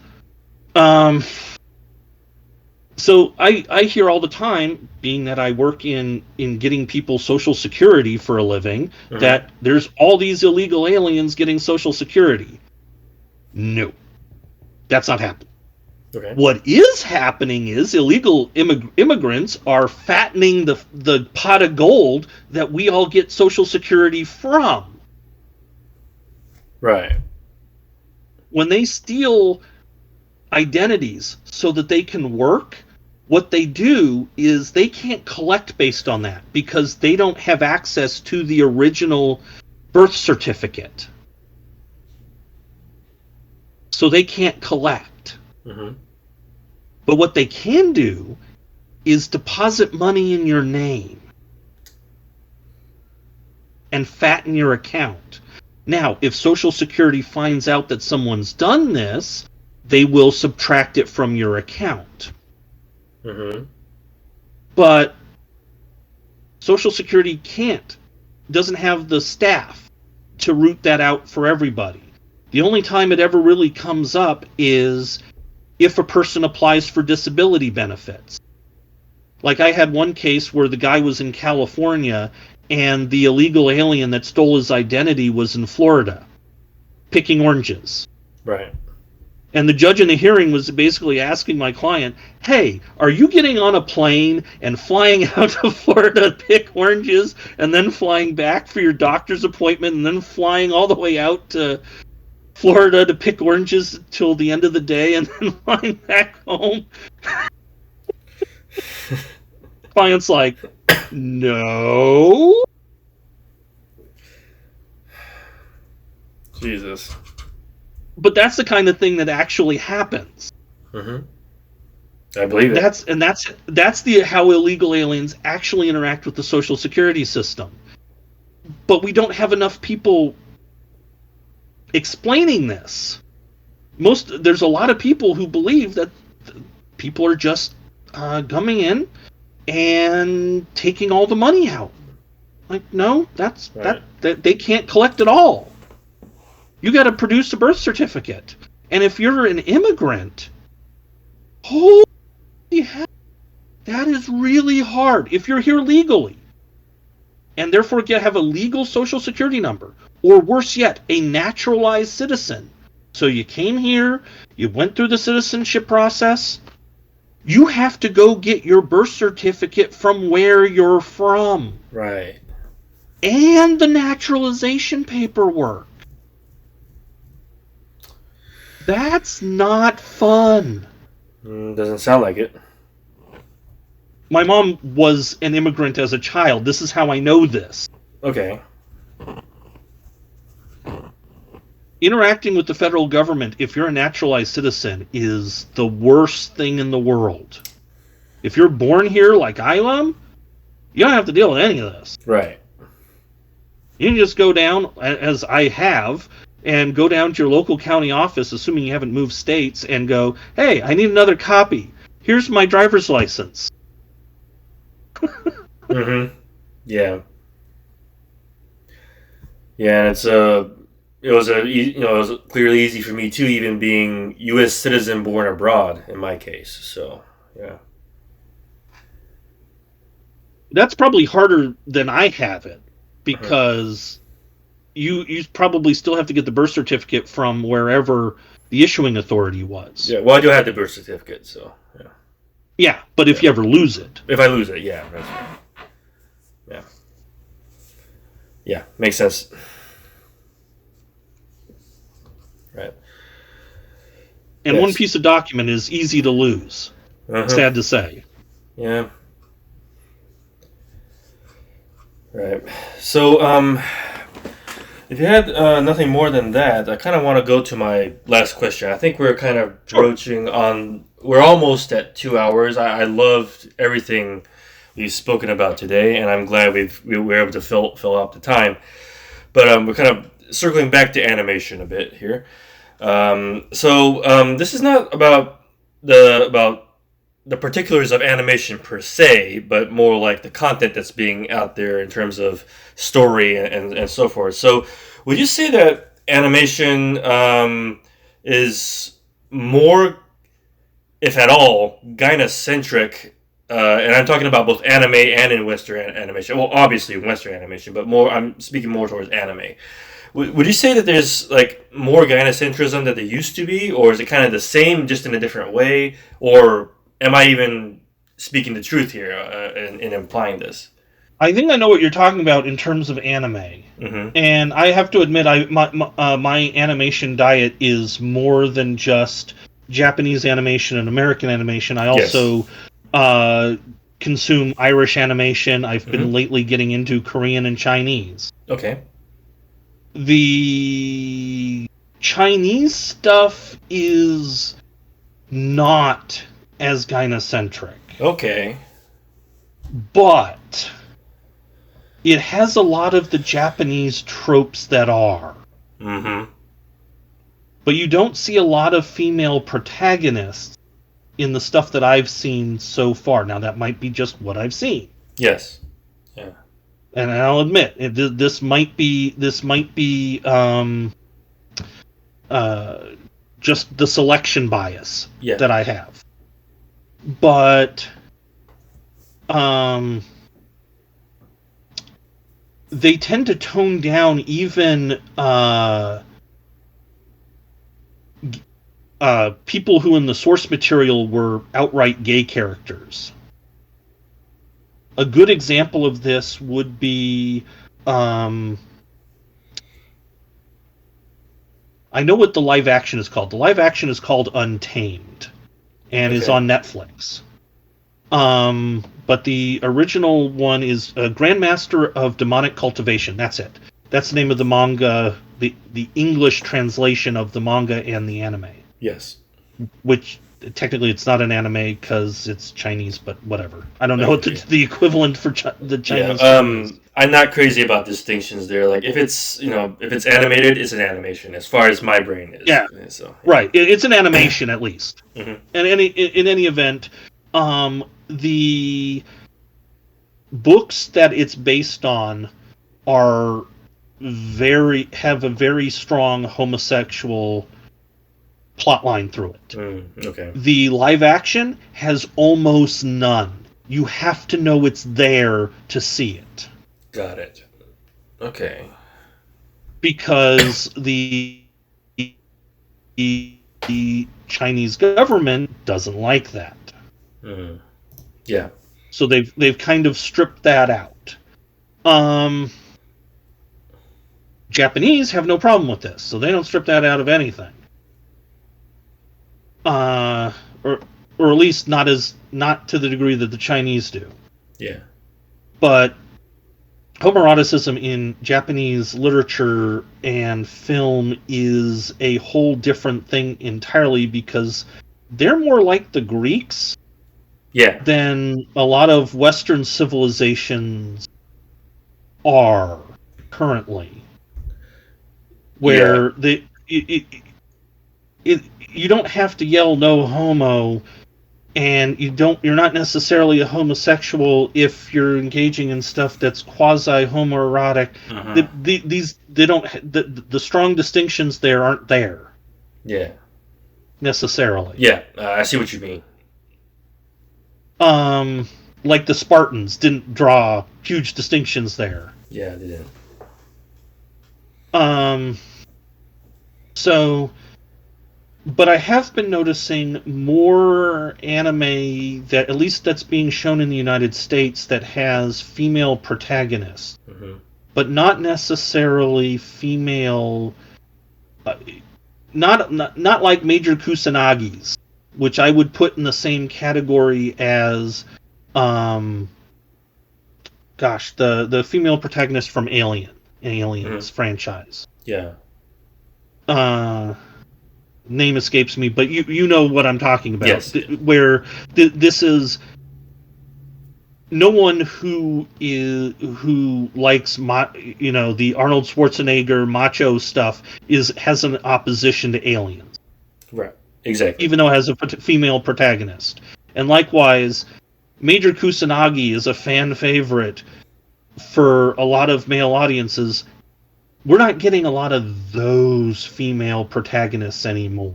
No. In anime in the United States. Yeah. We're getting a lot more female protagonists who are not as competent, but are given the accolades as if they were. Exactly. I mean, from when I was a university student, I liked Utena. That's a lesbian. There's a lot of overt lesbian stuff in there. Mm-hmm. I'm just fine with that. Utena was perfectly competent. It's it's an Arthurian Sword in the Stone story in a way. And I'm just fine with that. The male characters are not incompetent or weak. In fact, one of them, Utena, the title character, looks up to, thinks she's going to fall in love with. Doesn't end up doing that, but he definitely makes her heart thump, and he's this 6-foot red-haired... Yeah. And he ends up with this from the chairman, this hot rod car that he drives from sitting on the what do you call it? The hood of the car. Mm-hmm. He's like bending over the very short windshield and driving the car from the hood of the car while not exactly shirtless, but definitely bare-chested. Yeah. And just kind of posing on the hood of the car. That's how it used to be. Mm-hmm. That came out around about the same time as Cowboy Bebop. Right, yeah. And even the successor to Initial D. I loved Initial D. I'm not a sports anime person, but Initial D, I'm there. Right. MF Ghost is not living up so far to Initial D's legacy. Mm-hmm. Gotcha, yeah. That silent protagonist is being led around by his nose. By the main female character, whom we don't even know if he's attracted to her. I mean, that would at least make sense, but yeah. She dresses in hot pants and what is it? A short. It's not quite a bikini, but a short top, and I don't even think he's in any way attracted to her. Not really clear. I don't even think he knows that she does that role in the races. I don't think he's put 2 and 2 together here yet. But on the off times when he's not racing, he's being led by the nose by her all over the place. This is not Takumi. Yeah. Takumi was silent, passive even in a lot of the times, but when he had to be, he was man of action. Nobody was leading him by the nose except maybe the guys he worked with at the gas station. Mostly trying to get them out of the mess they got themselves into. And the first race he was led around by his dad with the promise of a full tank of gas so he could take out his friend who he was hoping to make more. But again, he was taking... When it came to the female in that equation, he was taking the lead.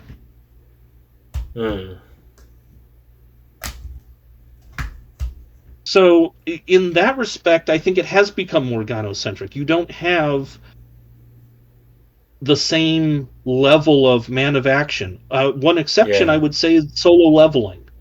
Okay. I think I heard of that one. That one, the male lead is male lead. Mm-hmm. He's leading Yeah. by himself. Right. Yeah. Well, more on the gynocentric thing is that one angle I'm kind of asking the question of is that are men sort of being phased out entirely, not even just from a certain kind of role, but like I admit that I like Azumanga Daioh, right? It's funny, right?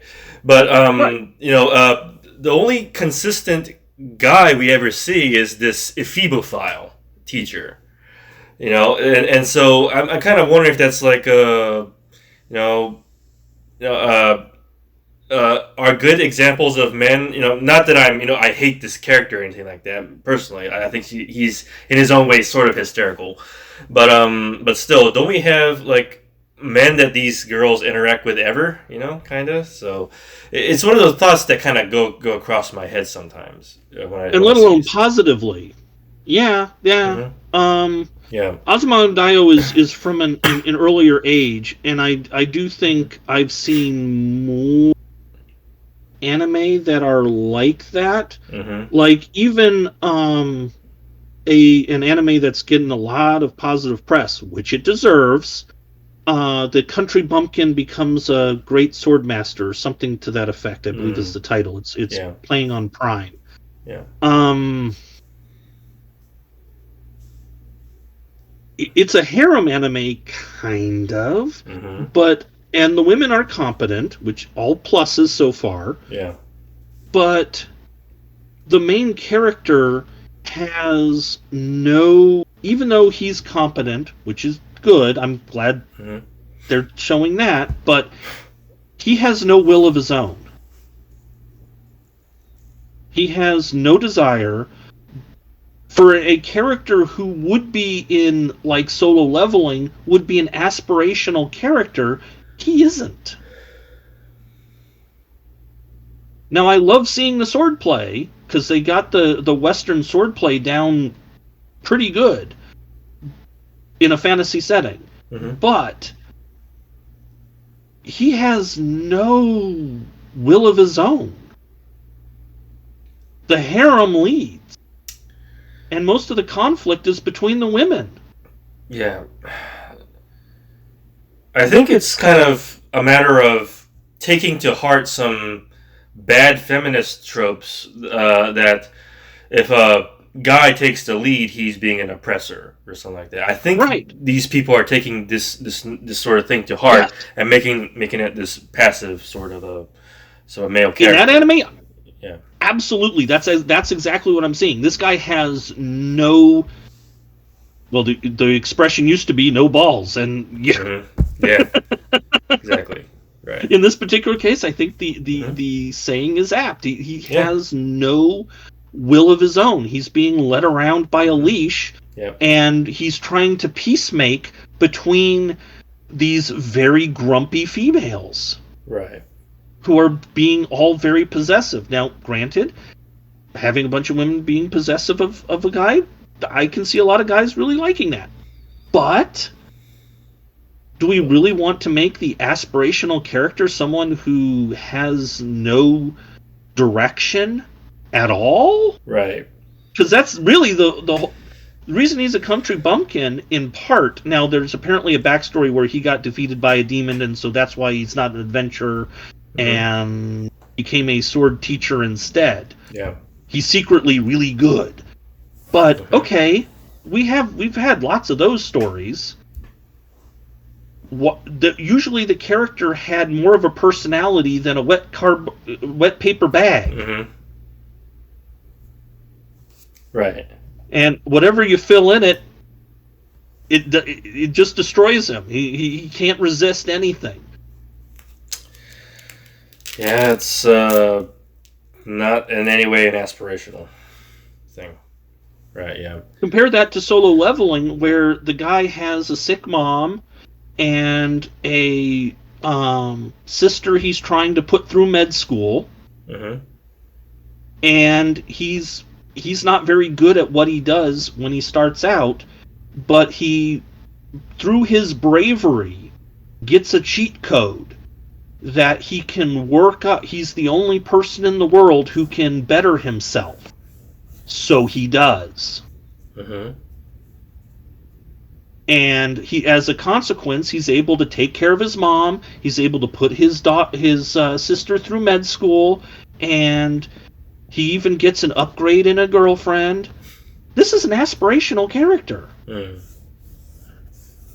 Right. He puts in the work. He gets stuff. His Yeah. life gets better. The parts of his life that sucked fix itself. Yep.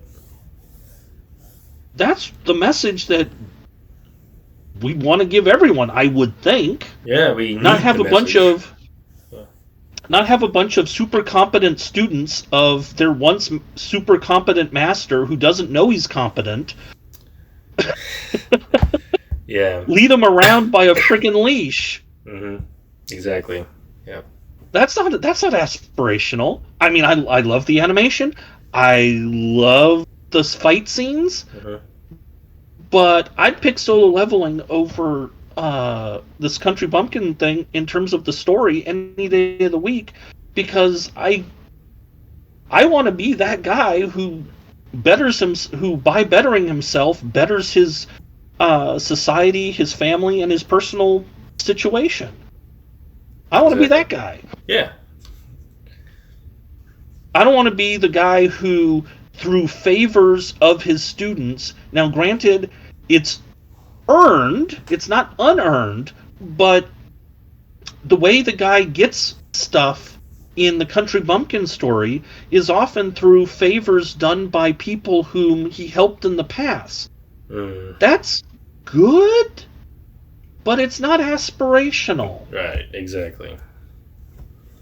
And if there was more of a connection between him doing this fantastic service that led to that, that would feel better. But instead it's, well, you were a really good teacher for me, and I bettered myself, and because you were this really good teacher, I'm now going to treat you to this thing. Yeah. Like, I'm going to give you a house. The connection isn't there. Yeah, it seems like chance. You know, it's and you know, like nothing you've strived and really claimed for yourself. It just kind of just happens to you. Yeah. I mean, in Utena, the first fight she gets into, the magic sword kind of does most of the work in the first fight. Right. But she has the courage to fight for her convictions in the first fight against Sanji, who is not a good person.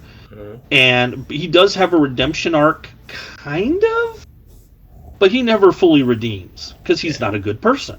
Mm-hmm.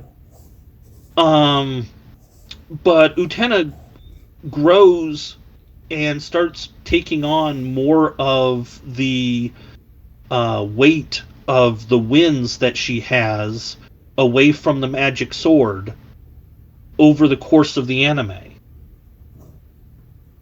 Solo Leveling has a similar production, except for they don't give the main character a handicap to let him win at the beginning. He loses. He just flat loses. Right. And is a loser until he's not. Mm-hmm. Until through his bravery, he's given and self-sacrifice, he's given the opportunity to not be a loser anymore. And then he's a winner.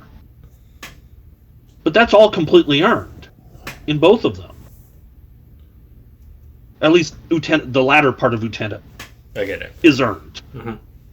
Yeah. But yeah, we're starting to see a lot of stories where they're not Gary and Mary Sue's per se, although there's a lot more of those. Yeah. But you have a lot of things where the characters are not aspirational, Right. regardless of gender. And I do think that this is in part from the idea of males being oppressive, and the people who are articulating that not having an idea of what a strong female character really looks like. Right. Yeah. Because there were examples of that. Major Kusanagi, Aliens. Mm-hmm. There's a laundry list. Yeah. But Exactly. those were aspirational characters. Yeah. Absolutely. Or in the case of Utena, a morality play character. But Yeah. still. Mm-hmm. Right. Well, that was quite a lot to think about, and I think we could like hang around for like more hours talking about this sort of thing. But yeah, but it is getting late on my end, and I think you're we've on the got. East Coast. Good heavens. Oh yeah, exactly, yeah.